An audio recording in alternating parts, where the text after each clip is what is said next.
اس سے ایک تو سنی اور مائل ہوئے کہ بھئی بہت اچھا آدمی ہے کہ دیکھو ہمارے بزرگوں سے ملتا ہے. سردی کا موسم تھا، حضرت دھوپ میں بیٹھے تھے باہر صحن میں، تو جب وہ داخل ہوئے تو حضرت نے مریدوں سے فرمایا کہ یہ جو لوگ آ رہے ہیں ان کا دل سیاہ ہے. خیر وہ آئے، آ کر بیٹھ گئے. علیک سلیک کے بعد حضرت نے پوچھا کہ آپ کہاں سے تشریف لائے، کیا کام کرتے ہیں؟ انہوں نے کہا جی ہم ایران سے آئے ہیں اور ہمارا کام ایک ہی ہے، اہل بیت کی شان بیان کرنا. اہل بیت کی شان بیان کرنا. حضرت میاں میر رحمۃ اللہ نے فرمایا کہ بھائی اہل بیت کی شان بڑھے، سنی کا ایمان بڑھے، آپ ہمیں بھی ذرا اہل بیت کی شان سنائیں، ہم بھی چاہتے ہیں کہ سنیں. اس نے بیان کرنا شروع کر دیا اور بیان کرتے کرتے اس میں ایک بات یہ بھی کہی کہ جہاں سیدنا امام حسین رضی اللہ تعالیٰ عنہ کا مزار ہے، اللہ تعالیٰ کا اتنا احسان ہے کہ اس کے 40 میر چاروں طرف جو بھی دفن ہو جائے وہ بخشا جاتا ہے، کیسا بھی گناہ گار ہو. جب یہ سنا حضرت میاں میر رحمۃ اللہ علیہ نے تو فرمایا ماشاء اللہ ماشاء اللہ، اللہ تعالیٰ کی رحمتوں کے کنارے نہیں ہوتے، میلوں میں وہ رحمت بند نہیں ہوتی. لیکن اگر یہ مقام اللہ نے حضرت حسین کو دیا ہے تو مجھے اب یہ سمجھا دو کہ حضرت حسین کا اتنا اس کی عزت ہو، اتنا احترام ہو کہ جہاں ان کی قبر ہے 40 میل تک جو دفن ہو بخشا جائے. لیکن ان کے نانا کے ساتھ جو بزرگ دو لیٹے ہوئے ہیں ابو بکر اور عمر، تو چلو 40 میل تک نہ صحیح، وہ جو دو ساتھ لیٹے ہوئے وہ بخشے جائیں گے یا نہیں. اب وہ جو شیعہ ذاکر تھا بڑا پریشان ہوا کہ اگر میں کہتا ہوں کہ بخشے جائیں گے تو ہمارا مذہب ختم ہوتا ہے، اور اگر میں کہتا ہوں کہ نہیں بخشے جائیں گے تو حضرت حسین کو تو جو شان ملی ان کی برکت سے ملی ہے نا. تو پھر وہ کہیں گے کہ حضرت حسین کو آدھی شان کیوں ملی جو اللہ کے نبی پاک کو نہیں ملی. آخر وہ خاموشی سے اٹھا اور واپس چلا گیا اور جا کر کہا کہ میں آگے نہیں جاؤں گا، مجھے واپس ایران بھیج دیا جائے. بہت لوگوں نے کہا جی آپ کو بڑی محنت سے بلایا گیا ہے. سکھا کہ ایسے شخص سے بات ہوئی ہے جو صوفی مزاج ہے، نہ کبھی مناظرہ کیا، نہ سنا، نہ دیکھا. اس نے مجھے ایسا لاجواب کر دیا ہے، تو اگر کسی مناظر سے واسطہ پڑا تو خدا نے کتنی پٹریاں کھلائے گا. وہ وہیں سے واپس چلا گیا. تو بہرحال قرآن پاک کے جتنے قاری ہیں جن سے قرات متواتر ہوئی وہ سارے کے سارے اہل سنت والجماعت. تو جس طرح قرآن پاک اللہ تبارک و تعالیٰ کی آخری کتاب ہے، اسی طرح اللہ تبارک و تعالیٰ کے دو گھر بھی ہیں، ایک بیت اللہ شریف ہے، ایک بیت المقدس ہے. بیت اللہ شریف تو حضرت پاک کے زمانے میں فتح ہو گیا، فتح مکہ کے زمانے میں، اور بیت المقدس حضرت پاک کی زندگی میں فتح نہیں ہوا. البتہ آپ نے پیش گوئی فرمائی تھی کہ بیت المقدس فتح ہوگا اور اسلامی حکومت میں شامل ہوگا. بیت اللہ شریف جو ہے یہاں اللہ تبارک و تعالیٰ کی صفت محبت کی تجلی ہے، اور بیت المقدس میں اللہ تعالیٰ کی صفت حکومت کی تجلی ہے. اسی لیے قیامت کے دن تخت عدالت وہی قائم ہوگا جہاں آج بیت المقدس ہے. اور بیت المقدس میں جو نبی ہوئے ان کو اللہ تعالیٰ نے حکومت بھی عطا فرمائی، کیونکہ وہ دیوان عام ہے اللہ تبارک و تعالیٰ کا، لیکن بیت اللہ شریف دیوان خاص ہے. یہاں حضرت پاک صلی اللہ علیہ وسلم کو چند گھنٹوں کے لیے جنگ فاتحانہ داخلے کی اجازت تھی، ورنہ یہاں حضرت کو حکومت بھی عطا نہیں فرمائی گئی. مدینہ منورہ آ کے حکومت عطا فرمائی گئی. تو اب یہ پیش گوئی جو فرمائی تھی، تو بیت المقدس حضرت کے بعد صحابہ کے زمانے میں فتح ہوا یا نہیں؟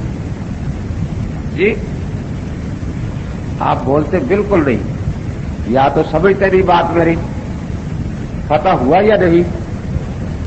تو حضرت علی کرم اللہ تعالیٰ مجھے نے فتح فرمایا نا، یا حضرت امام حسین رضی اللہ تعالیٰ عنہ. جی یہ حضرات بھی فتح کر سکتے تھے یا نہیں؟ لیکن اللہ تبارک و تعالی نے یہ فتح حضرت عمر کے ہاتھ پر کروائی، کیونکہ اگر حضرت علی کرم اللہ تعالی وجہ فتح فرماتے تو پھر جھگڑا ہوتا۔ ہم ان کو اہل سنت والجماعت کہتے ہیں، وہ ان کو شیعہ کہتے ہیں۔ ہم کہتے ہیں اللہ کے نبی پاک کی یہ پیش گوئی اہل سنت کے ہاتھ پر پوری ہوئی، اور وہاں کی تولیت اور خدمت جو ہے وہ اللہ تعالی نے اہل سنت کے سپرد کی، اور وہ کہتے ہیں کہ نہیں شیعوں نے فتح کیا ہے تو ایک جھگڑے کی صورت بن جاتی نا۔ لیکن اللہ تبارک و تعالی اہل سنت والجماعت کی دلیل کو بالکل بے داغ رکھنا چاہتے ہیں، اس لیے یہ کام جو ہے یہ حضرت عمر رضی اللہ تعالی سے لیا، ان کی ہاتھوں پر بیت المقدس فتح ہوئی، اس لیے اللہ نے اپنا گھر جن کے حوالے کیا تو وہ سچی جماعت ہے یا جھوٹی جماعت ہے؟ اسی طرح بیت اللہ شریف کی تولیت کا شرف سنت والجماعت کو رہا، تو اللہ نے اپنی کتاب کی حفاظت یہ بھی اہل سنت والجماعت سے کرائی۔ اللہ تبارک و تعالی نے اپنے دونوں گھروں کی حفاظت بھی اہل سنت والجماعت سے کروائی۔ اور پھر حضرت پاک صلی اللہ علیہ وسلم جو خدا کے آخری نبی تھے، آپ کا جب وصال ہوا تو آپ کس شہر میں آپ کا مزار پاک ہے؟ مدینہ منورہ میں، سیدہ فاطمہ رضی اللہ تعالیٰ عنہ کے حجرہ میں۔ جی سیدہ فاطمہ کے حجرہ میں نہیں ہے، وہاں بھی دفن حجرہ مزار بن سکتا تھا یا نہیں؟ سیدہ سے کتنی محبت تھی حضرت کو، جب کہیں سفر پر تشریف لے جاتے تو سب سے آخر میں سیدہ سے ملتے، اور جب تشریف لاتے تو سب سے پہلے سیدہ سے ملاقات فرماتے۔ لیکن مزار وہاں نہیں بنا، جن کے حجرے میں بنا سیدہ عائشہ رضی اللہ تعالیٰ عنہ کے حجرہ میں۔ اگر وہاں بنتا تو شیعہ کہتے کہ اللہ کے نبی ہمارے گھر آرام فرما ہے۔ اب سیدہ عائشہ رضی اللہ تعالیٰ عنہ کے بارے میں ہم کہتے ہیں کہ آپ مان لیں کہ وہ شیعہ تھی، وہ کہتے نہیں وہ تو سنیوں کی ماں ہے۔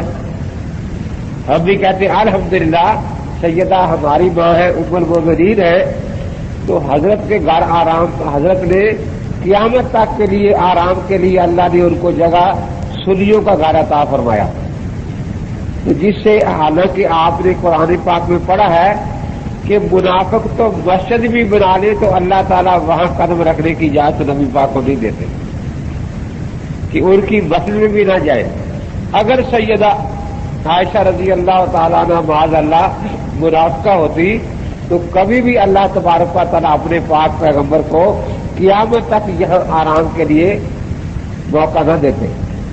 تو یقیناً جہاں اللہ کے نبی آرام فرمائے ہیں وہ سنیوں کا گھر ہے۔ وہ کن کا گھر ہے؟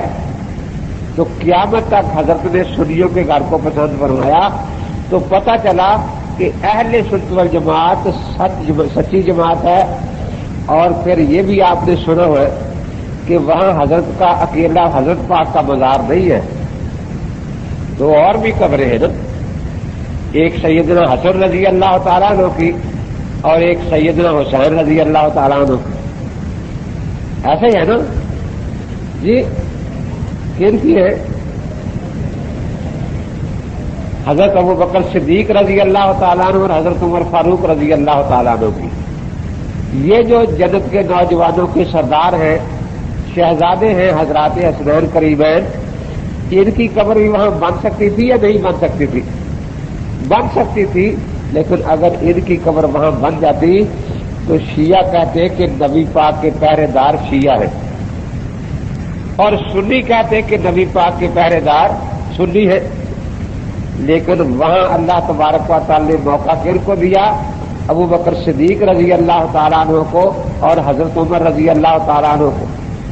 اب ہم انہیں کہتے ہیں کہ چلو آپ مان لیں کہ ابو بکر صدیق شیعہ تھے، عمر فاروق شیعہ تھے، تو ہم بھی یہ لکھ کر دے دیں گے کہ اللہ کے نبی کے پہرے دار شیعہ ہیں، لیکن وہ یہ بات ماننے کو تیار نہیں۔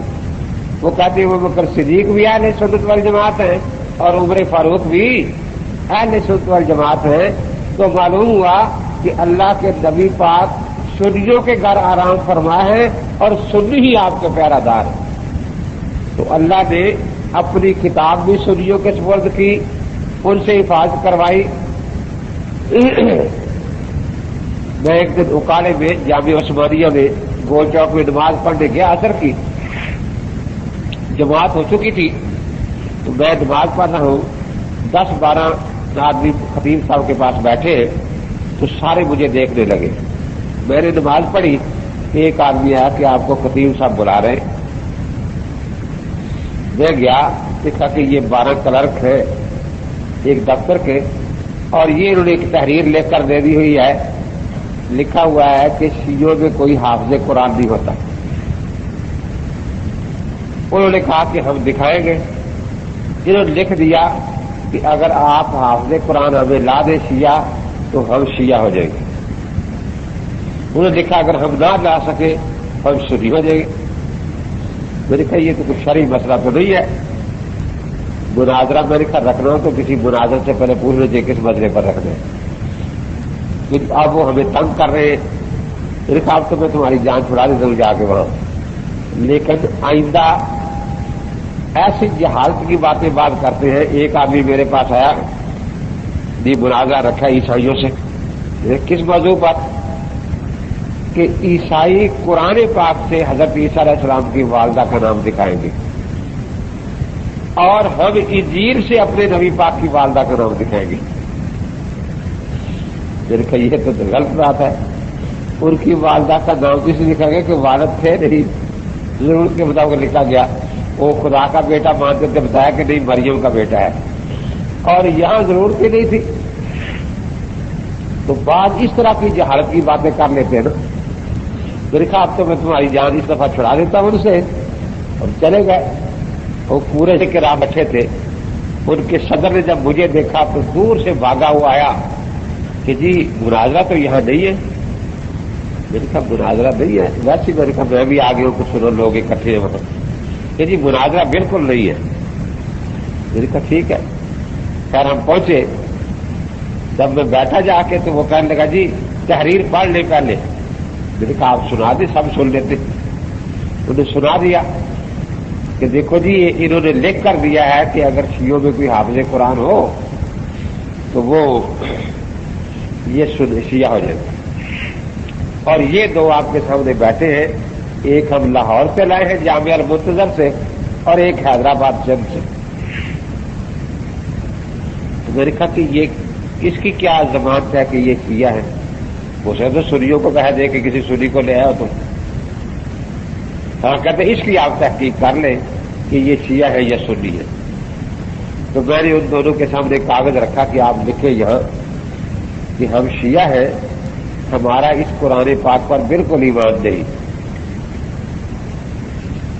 اب وہ سارے چیخنے لگے کہ دیکھو جی وہ کہتے تھے کہ شیعوں میں حافظ قرآن کو نہیں ہو سکتا، اور یہ آ گیا کہتا ہے شیعوں کا قرآن پر ایمان ہی نہیں۔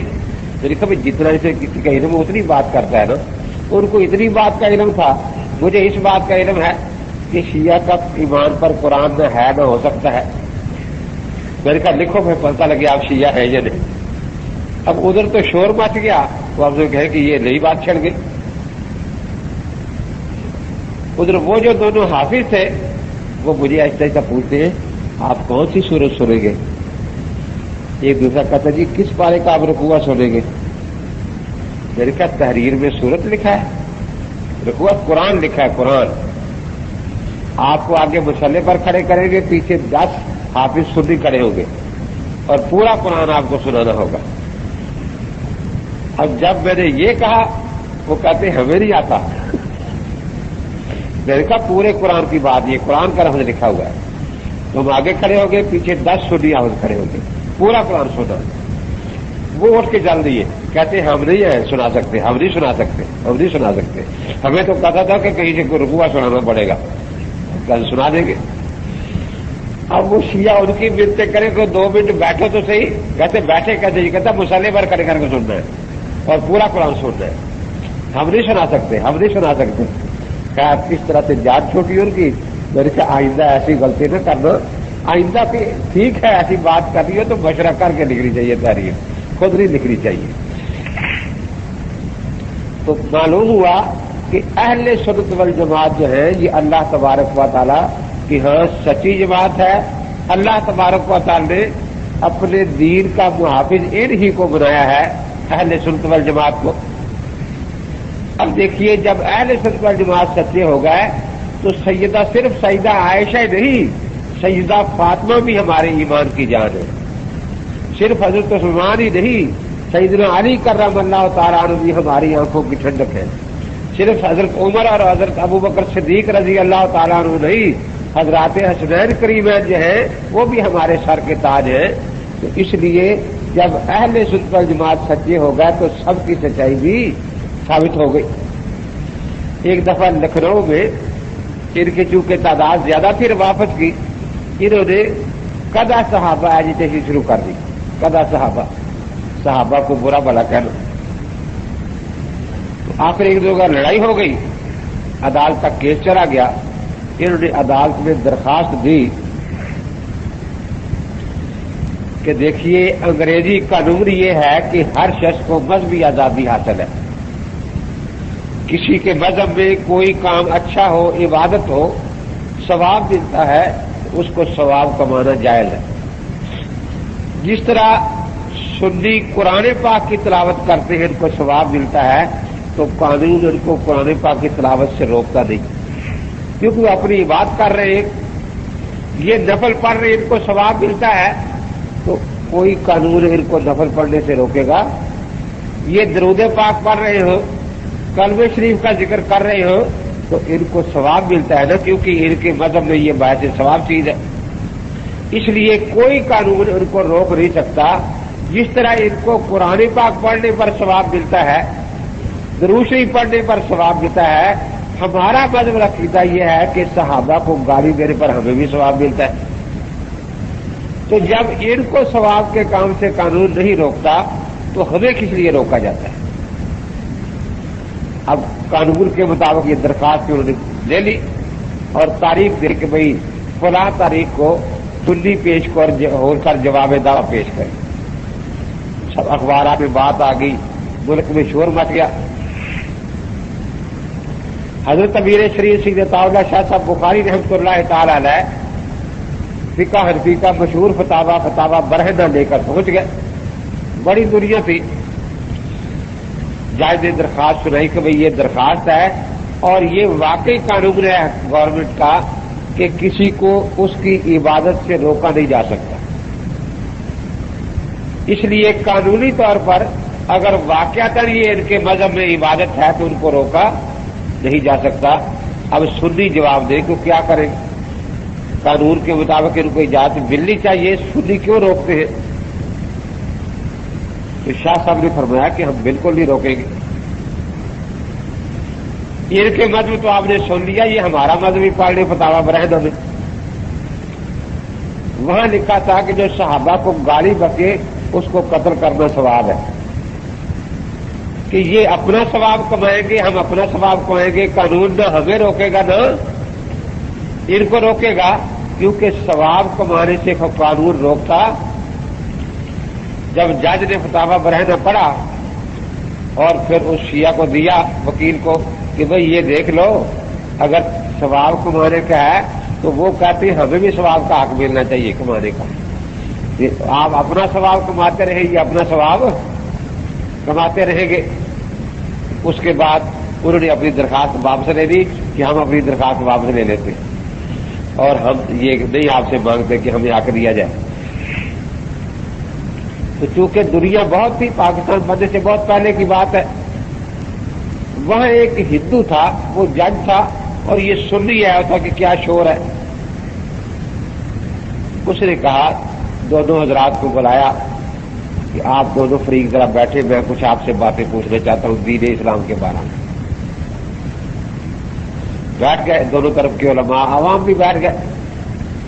اس نے پوچھا کہ یہ بتاؤ کہ آپ دونوں فرقوں کا اتفاق ہے کہ حضرت محمد الرسول اللہ صلی اللہ تعالی علیہ وسلم مکہ مکرمہ میں سیدہ آمنہ کے ہاں پیدا ہوئے تھے؟ یعنی کہ بالکل اتفاق، اس میں اختلاف تو نہیں ہے کہ بالکل نہیں۔ تو پہلی بات یہ ہوئی۔ دوسری بات یہ کہ کیا واقعی آپ سب مانتے ہیں کہ رسول اقدس صلی اللہ تعالی علیہ وسلم نے 40 سال کی عمر میں اعلان فرمایا تھا کہ مجھے اللہ تعالی نے نبی بنایا ہے. آپ نے دعوت نبوت فرمایا تھا. اس کو دونوں فریق مانتے ہیں کہ دونوں مانتے ہیں. کوئی اختلاف اور جھگڑا تو نہیں کہ نہیں ہے. فرمایا پھر آپ نے نبوت کے دعوے کے بعد اپنی نبوت کے کوئی دلائل بھی پیش کیے تھے, کوئی معجزات دکھائے تھے جس سے ثابت ہو کہ واقعتاً آپ اللہ کے سچے نبی ہیں؟ کہ بالکل دکھائے تھے. کہ دونوں فریق مانتے ہیں کہ حضرت پاک ذات ہے. انہوں نے کہا کہ ہم مانتے ہیں کہ حضرت پاک صاحب ایک وہ ذات ہے. کہ جب آپ کی نبوت دلیل سے ثابت ہو گئی تو کیا اللہ کی طرف سے لائی ہوئی تعلیمات بھی آپ نے امت کو سکھا دی تھی کہ بھئی میں یہ تعلیمات اللہ کی طرف سے لایا ہوں, یہ پیغامات اللہ تعالیٰ کے ہیں؟ تو انہوں نے کہا سکھا دی تھی. دیکھا یہ 4 باتیں ہوئی کہ حضرت دنیا میں پیدا ہوئے, حضرت نے دعویٰ نبوت فرمایا, حضرت نے معجزات دکھایا جو آپ کے دعویٰ نبوت کی دلیل تھی, پھر آپ نے اللہ کی طرف سے یہی تعلیمات بھی امت کو دے دی. ٹھیک ہے. کہا یہ آپ کو یہ چیزیں کہاں سے ملی ساری؟ حضرت کا پیدا ہونا صحابہ نے بیان فرمایا ہے نا, ان سے آگے بات کری نا. سارا مدار تو صحابہ پر ہے. اگر صحابہ سچے ہیں تو پھر ان کی یہ بات ہر واقعی, یہ کوئی فرضی نام نہیں ہے حضرت پاک دنیا میں پیدا ہوئے تھے. اور اگر معاذ اللہ صحابہ کرام جھوٹے ہیں تو پھر تو سرے سے یہی تم ثابت نہیں کر سکتے کہ حضور پاک دنیا میں پیدا ہوئے تھے. کوئی یہ کہے کہ یہ فرضی نام رکھا ہوا ہے بس, اور آپ کا دعویٰ نبوت سن کر آپ پر ایمان لانے والے یہ بتانے والے کہ ہم نے حضرت سے دعویٰ نبوت سنا ہے, وہ بھی صحابہ ہے نا. اب جو جماعت صحابہ کو سچا مانتی ہے تو سچے کی گواہی دنیا اور آخرت ہر جگہ قبول کی جاتی ہے. تو سنیوں کو تو پورا حق ہے کہ وہ یہ دعویٰ کریں کہ حضور پاک صلی اللہ تعالی علیہ وسلم نے دعویٰ نبوت فرمایا تھا, کیونکہ یہ صحابہ کو سچے مانتے ہیں اس لیے ان کو حق ہے. لیکن جو صحابہ کرام کو سچے نہیں مانتے ان کو تو اس دعوے کا حق ہی نہیں, کیونکہ جن لوگوں نے یہ دعویٰ اپنے کانوں سے سنا وہ سارے جھوٹے تھے معاذ اللہ, اور ان سے ہی آگے چلا نا. اور جھوٹوں کی گواہی نہ دنیا میں قبول ہے نہ آخرت میں قبول ہے. پھر حضرت پاک نے جو معجزات دکھائے ان معجزات کو دیکھ کر جو لوگ ان معجزات پر ایمان لائے وہ وہی صحابہ کرام ہی تھے یا کوئی اور تھے؟ کہ صحابہ کرام تھے. تو اللہ کے نبی کے معجزات جو ہیں وہ صحابہ کرام نے آگے امت کو پہنچائے ہیں. اگر صحابہ کرام سچے ہیں تو سچوں کی گواہی قبول ہے, اور اگر معاذ اللہ صحابہ کرام ہی جھوٹے ہیں تو پھر تو اللہ کے نبی کا کوئی معجزہ آپ ثابت نہیں کر سکتے نہیں. اور یہ آپ نہیں بتا سکتے کہ آپ کے نبی کی نبوت کسی دلیل سے ثابت ہوئی ہے. پھر جو آپ نے تعلیمات دی وہ تعلیمات صحابہ نے آپ سے سیکھی نا, اور ساری امت ان تعلیمات میں صحابہ کی محتاج ہے. اب اگر صحابہ کرام سچے ہیں تو پھر تو وہ تعلیمات صحابہ کے ذریعے سچے صحابہ سے سچے لوگوں کے ذریعے امت کو پہنچ گئی, اور ہم کہہ سکتے ہیں کہ یہ تعلیمات واقعتاً حضرت محمد الرسول اللہ صلی اللہ تعالی علیہ وسلم کی ہے. اور اگر صحابہ کرام معاذ اللہ سچے نہیں تو پھر تو آپ کی تعلیمات امت کے پاس نہیں پہنچ سکی, کیونکہ جھوٹوں کے ذریعے جو بات پہنچتی ہے وہ قابل اعتبار اور قابل اعتماد نہیں ہوتی. تو اگر صحابہ کرام کو معاذ اللہ جھوٹا مان لیا جائے تو قرآن یا تعلیمات نبوت تو کجا, دلائل نبوت تو کجا, دعوی نبوت تو کجا, حضرت پاک کا پیدائش ہی حضرت پاک کی ثابت نہیں ہوتی کہ دنیا میں پیدا ہوئے تھے یا نہیں. تو ایک رافضی کھڑا ہوا, اس نے کہا کہ ہم سب صحابہ کو جھوٹا نہیں کہتے. 4-5 صحابہ جو تھے نا وہ سچ پر رہے. سکھا پہلی بات تو یہ کہ اگر ہم مان ہی کہ 4-5 صحابہ آپ کے یہاں سچ پر رہے تو 4-5 کی روایت متواتر نہیں ہوا کرتی، اور دین میں تواتر کی ضرورت ہے. تو سنی تو اپنے دین کو تواتر سے ثابت کریں گے کہ یہ بات متواترات میں سے کہ حضور پاک دنیا میں پیدا ہوئے، یہ بات متواترات میں سے ہے کہ حضرت پاک نے دعوی نبوت فرمایا، یہ بات متواترات میں سے ہے کہ حضرت پاک نے معجزات دکھائے، اور یہ بھی متواترات میں سے جو آپ کی تعلیمات امت کو پہنچی. اور اگر وہ 4-5 مان ہی لیے جائے کہ وہ سچے تھے تو اس کا مطلب ہے کہ تواتر نہیں ہے، اور تواتر کے علاوہ دین پر یقین نہیں ہو سکتا. لیکن یہ بھی اس صورت میں ہے کہ جب مان لیا جائے کہ وہ 5 صحابہ سچ بولتے تھے. لیکن اس ہندو نے کہا کہ میں نے جہاں تک مطالعہ کیا آپ کے مذہب کا، اس میں یہ ہے کہ آپ کے ہاں سارے صحابہ جھوٹ بولتے تھے، ایک بھی سچ بولنے والا نہیں تھا. تو اس میں تفصیل آپ کے ہاں ایک ہے کہ صحابہ میں حضرت پاک کے بعد 2 جماعتیں بن گئی تھی. ایک بہت بڑی جماعت جو ابو بکر صدیق رضی اللہ تعالی کے ساتھ تھی،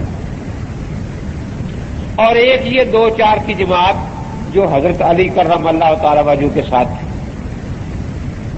آپ کی کتابوں سے پتہ چلتا ہے کہ صدیق اکبر کے سارے ساتھی جو تھے وہ بھی معاذ اللہ جھوٹ بولتے تھے، لیکن فرق یہ تھا کہ وہ جھوٹ کو گناہ سمجھتے تھے، نفاق سمجھتے تھے. اور حضرت علی کرم اللہ تعالی کے 2-4 ساتھی بھی جھوٹ بولتے تھے، لیکن یہ عبادت سمجھ کر جھوٹ بولتے تھے، ثواب سمجھ کر جھوٹ بولتے تھے، کیونکہ ان کے یہاں تقیہ بہت بڑی بات ہے. لا دین لمن لا تقیہ لہ، کہ جو تقیہ نہ کرے اس کا دین ہی نہیں. تیسرا اشارہ دین فی تقیہ کہ دین کے اگر 10 حصے ہوں تو 9 حصے تقیہ میں ہیں. تو وہ ان کے جھوٹ کا نام آپ کے ہاں نفاق ہے، ابو بکر صدیق اور ان کے ساتھیوں کے جھوٹ کا نام، اور ان کے جھوٹ کا نام آپ کے ہاں تقیہ ہے. میں نے کہا وہ کہنے لگا کہ اس سے پتہ چلا کہ آپ اپنے مذہب کو چھپا رہے ہیں، ورنہ آپ کے نزدیک ایک صحابی بھی سچ بولنے والا نہیں تھا. صحابہ کی بڑی جماعت بھی جھوٹ بولتی تھی لیکن اس کو گناہ سمجھتی تھی، اور آپ اس جھوٹ کا نام نفاق رکھتے. اور وہ جو چھوٹی جماعت تھی وہ بھی جھوٹ بولتی تھی لیکن اس جھوٹ کو عبادت سمجھتی تھی، اس کا نام آپ نے تقیہ رکھا ہوا ہے. تو جب آپ کے ہاں ایک صحابی بھی سچ بولنے والا نہیں تو آپ کو کوئی حق نہیں آپ دنیا کے سامنے کہیں کہ حضور پاک دنیا میں پیدا ہوئے تھے. آپ کو کوئی حق نہیں کہ آپ یہ لوگوں کو بتائیں کہ حضرت پاک نے 40 سال کی عمر میں دعوی نبوت فرمایا تھا. آپ کو کوئی حق نہیں کہ آپ یہ کہیں کہ حضرت پاک نے معجزات دکھائے تھے.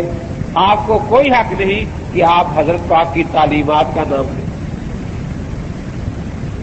اب وہاں سارے لاجواب تھے. ایک اور کھڑا ہو گیا، اس نے کہا کہ ایک بات میں نے بھی سمجھ لی ہے، آپ حضرت علی کرم اللہ تعالی وجہ کو مانتے ہیں نا؟ جی ہاں.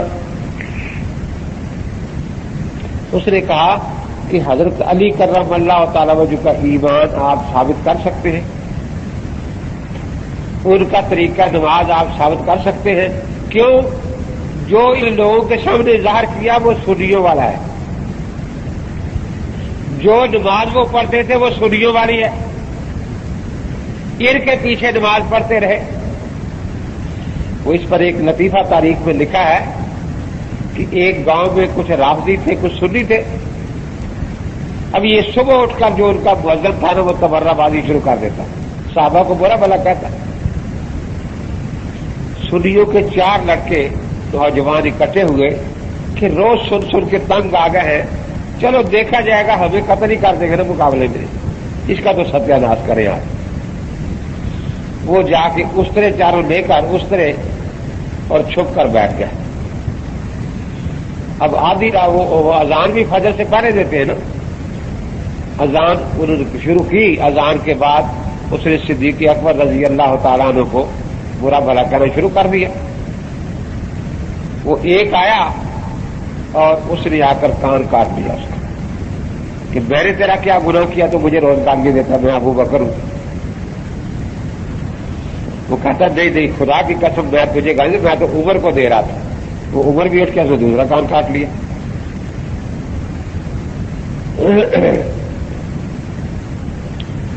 اس کے بعد کہتا میں تو عثمان کو گالی دے رہا تھا. عثمان آیا، اس نے دونوں آنکھوں میں اس طرح مار دیا. اب جب تینوں نے اپنا بدلہ لے لیا، یا مولا علی مدد، علی بھی بیٹھا تھا، اس نے آ کر ناک کاٹ اور کہا تجھے شرم نہیں آتی؟ میں نے ان کے پیچھے ساری عمر نمازیں پڑھی ہیں، تو میرے اماموں کی توہین کرتا ہے. یہ کوئی میرا ہمزلف ہے، کوئی میرا داماد ہے ان میں، اور تو میرے دامادوں اور ہمزلفوں کی توہین کرتا ہے. خیر اب یہ ایسا ڈرا کسی صف میں چھپ گیا، جا کے دن چڑھا کوئی دو چار آدمی ہے، نماز تو وہ پڑھتے نہیں. دیکھا کہ مسجد میں خون ہی خون ہے. امام صاحب کہاں ہیں؟ مؤذن صاحب کوئی کہے کہ اذان تو سنی تھی، پھر آواز سنی نہیں کوئی. اب انہوں نے جو دیکھا ادھر تو ایک صف میں لپیٹ کر چھپا ہوا ہے. انہوں نے جب وہ صف کو ہاتھ لگایا تو کل میں آپ تو کہ نہیں میں آپ کو گالی نہیں دیتا، میں نے توبہ کر لیا، پکی توبہ کر لی. جب وہ دیکھا کہ یہ تو اپنے ہیں، اس نے کہا کہ جی کیا ہوا، یہ کیا ہے؟ اس نے کہا آج دشمن آ گئے تھے، وہ کان کاٹ کے لے گئے. کہ آپ بھی عجیب آدمی ہیں، وہ دشمن آ سکتے ہیں تو مولا علی نہیں آ سکتے تھے، آپ آواز دیتے. کہتے ہیں مولا علی کو آواز دی، وہ ناک کاٹ کے لے گیا. کہتے ہیں میرے اماموں کو گالیاں بکتا ہے، میں نے ساری نمازیں ان کے پیچھے پڑھی ہے، میں نے ان کا مال غنیمت کھایا ہوا ہے، تو مجھے حرام خور ثابت کرنا چاہتے ہیں، ان کو جھوٹا کہہ کے. کہتا تو میری ناک کاٹ کے لے گیا. یہ سیدنا امام اعظم ابو حنیفہ رحمۃ اللہ تعالی علیہ، ان کی غریبی ایک راضی رہتا تھا. سنا بہت بیمار ہو گیا. امام صاحب کو الہام ہوا کہ اگر اس کی بیمار پرسی پر جاؤ تو اللہ اس کو ہدایت دے دیں گے. تو کبھی نہیں جاتے تھے، صحابہ کے دشمن کی بیمار پرسی پر تشریف لے گئے. وہ بڑا خوش، بس بچھا ہی جا رہا ہے کہ اتنا بڑا امام میری بیمار پرسی کے لیے ہے، حضرت میں بہت شکر گزار ہوں، بہت شکر گزار ہوں. امام صاحب نے دیکھا کہ ایک نوجوان لڑکی گھر میں کام کاج کر رہی ہے. امام صاحب نے پوچھا کہ یہ بچی آپ کی صاحبزادی ہے یا کوئی کام کاج کے لیے رکھی ہوئی ہے؟ کہ جی میری بیٹی ہے. اچھا. امام صاحب نے فرمایا کہ اللہ کے نبی پاک نے فرمایا تھا کہ بچی جب جوان ہو جائے تو اس کی شادی جلدی کر دینی چاہیے. اب تو مر رہا ہے، پتہ نہیں اس زندگی سے بیماری سے بچتا بھی ہے یا نہیں، اور یہ فرض اپنے ذمہ پر لے کر جا رہا ہے تو کیا بنے گا؟ اس نے کہا کہ حضرت جب آپ جیسے نیک ہمسائے ہو تو مجھے کوئی فکر نہیں ہے، مجھے پکا یقین ہے کہ آپ میری بیٹی کے سر پر وہی ہاتھ رکھیں گے جو باپ اپنی بیٹی کے سر پر رکھا کرتا ہے. جو سب بالکل ٹھیک ہے. ہمسایہ جو ہے یہ باڑ ہوتا ہے، جیسے باڑ کھیت کی حفاظت کرتی ہے نا، ہر ہمسایہ اپنے ہمسایہ کی جان مال عزت کا محافظ ہوتا ہے، وہ باڑ کی حیثیت رکھتا ہے، اور ایسے ہی ہونا چاہیے. اور جب تیرا یہی خیال ہے تو میں بھی سمجھتا ہوں کہ یہ میری ہی بیٹی ہے. تو جس طرح میں اپنی بیٹی کے بارے میں سوچتا ہوں کہ جلد سے جلد کام طے ہو جانا چاہیے، میرے ذہن میں ایک رشتہ ہے، میں وہ بتاتا ہوں، اگر آپ راضی ہو جائیں تو ٹھیک فرمائیں جی. اب جو بھی خوبیاں ہو سکتی ہیں کہ بہت بڑا خاندانی آدمی ہے جی، اور ہمیں کیا چاہیے؟ بہت خوبصورت بھی ہے کہ حضرت ہمیں اور کیا چاہیے؟ مالدار بھی ہے پھر ہمیں اور کیا چاہیے؟ یہ ساری خوبیاں بتاتے چلے گئے. آخر میں فرمایا چونکہ رشتے کا معاملہ ہے تو اس میں ایک عیب ہے، میرا خیال ہے وہ بھی بات کر دینی چاہیے تاکہ آپ کے سامنے بات ساری آ جائے۔ ساری خوبیاں اس میں موجود ہیں، لیکن اس میں ایک عیب ہے، وہ کیا کہ وہ یہودی ہے، مذہب کا یہودی ہے۔ اب وہ تھا تو بیمار، اسے بڑا غصہ لگا کہ میری لڑکے کے لیے یہودی رشتہ، اٹھ کے بیٹھ گیا غصے میں، کہنے لگا حضرت امام صاحب آپ میری بیمار پرسی کرنے آئے ہیں یا مجھ جلے اوپر جلانے آئے ہیں اور جلتی پر تیل ڈالنے آپ آئے ہیں؟ امام صاحب نے بڑے تحمل سے پوچھا کہ بھی کون سی غلطی ہوگی، میں معذرت کر لیتا ہوں۔ اچھا ابھی یہ بھی پتہ نہیں کہ کون سی غلطی ہوگی، میری بیٹی کے لیے یہودی رشتہ؟ اچھا آپ کی بیٹی کا رشتہ ہوا تو نہیں نا، ابھی تو صرف بات کی ہے میں نے، جبکہ آپ کا عقیدہ یہ ہے کہ نبی کی بیٹیاں بھی کافروں کے نکاح میں تھی، حضرت عثمان کے نکاح میں 2 بیٹیاں تھیں، اور علی کی بیٹی بھی عمر کے نکاح میں تھی جن کا کفر تیرے ہاں یہودیوں سے بدتر ہے۔ تو اللہ کے بندے خدا کا خوف کر، جو بات تو اللہ کے نبی اور ولی علی کے لیے برداشت کرتا ہے کہ ان کی بیٹیاں ان کے نکاح میں نہیں جو یہودیوں سے بدتر تھے، اپنی بیٹی کے لیے سن بھی نہیں سکتا تھا۔ اگر اللہ تبارک و تعالیٰ قیامت کے دن تجھے یہی بات پوچھ لے کہ یہ کیا ہوا، تو پھر تو اس کا جواب کیا دے گا کہ تیری بیٹی جو ہے وہ نبی کی بیٹی سے زیادہ شان والی تھی، وہ حضرت علی کی بیٹی سے زیادہ شان والی تھی۔ جلال العیون میں انہوں نے لکھا ہے باقاعدہ حضرت علی اور نبی پاک میں کچھ مشابہتیں ثابت کی ہے، ان میں یہ بات بھی ہے اگر نبی دختر او با عثمان داد ولی دختر او با عمر فرستاد، کہ اگر علی نے نبی نے اپنی بیٹی ایک کافر کو دے دی تھی عثمان کو، تو علی ولی نے بھی نبی کی تابع داری بھی اپنی بیٹی عمر کو دے دی۔ تو اندازہ لگائیں جب امام صاحب نے یہ فرمایا تو وہ رونے لگا، اس نے کہا حضرت آپ مجھے سنی بنا لیں، میں توبہ کرتا ہوں، اللہ تعالیٰ کو واقعتاً میں کیا جواب دوں گا کہ میں نبی پاک کے بارے میں ایسی بات مانتا ہوں جو اپنی بیٹی کے لیے سن بھی نہیں سکتا۔ چنانچہ اس نے توبہ کی اور امام صاحب کے جانے کی برکت سے اس کو ایمان نصیب ہو گیا۔ تو امام صاحب بھی اس پر شکر گزار ہوئے اللہ تبارک و تعالیٰ کے۔ تو یہ رکے وہ لکھا کرو جو اس موضوع سے متعلق ہو۔ اب تراویح میں قرآن پڑھنے کا مسئلہ جو ہے وہ تو آ جائے گا پھر جب بات آئے گی۔ وآخر دعوانا الحمد للہ رب العالمین۔